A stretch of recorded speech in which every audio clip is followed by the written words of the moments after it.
Hi everyone. Today we will talk about how to fix or how to solve Twitter-like problems.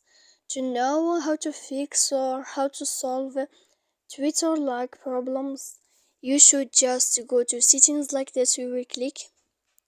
After that, in this page, you will go to apps, default apps, app settings. When you will see this list, you will go down to find the application of Twitter and you will enter.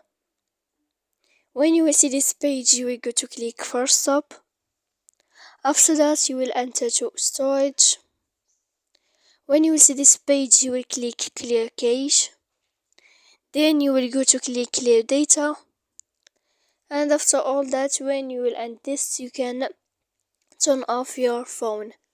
So please don't forget to support us by like and subscribe.